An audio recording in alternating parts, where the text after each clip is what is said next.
আইটিউব India চ্যানেলে স্বাগত। Calcutta University 5th semester geography honours CC 12 paper remote সেন্সিংয়ের মার্কস 2 এর সাজেশন দিচ্ছি। এই যা সাজেশন দিচ্ছি এখান থেকে তোমরা 100% কমন পাবে।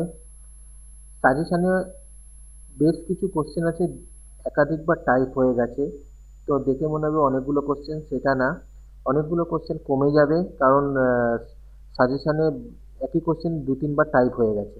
যাই হোক, আমি পিডিএফ দিয়ে দিচ্ছি, কারণ অতি বড় ভিডিও হয়ে যাবে। লিঙ্ক ডেসক্রিপশনে আছে, পাসওয়ার্ড 2024। কোনো অসুবিধা হলে অবশ্যই আমাকে জানাবে, আমি তার সমাধান করার চেষ্টা করব। আর অবশ্যই এগুলো পড়বে, এই শর্ট কোশ্চেনগুলোই পড়ে যাবে, সমস্ত শর্ট কোশ্চেন কমন পাবে। ভিডিওটা ভালো লাগলে লাইক কমেন্ট শেয়ার করে দিও। ক্যালকাটা ইউনিভার্সিটি 5th সেমিস্টারের সাজেশন।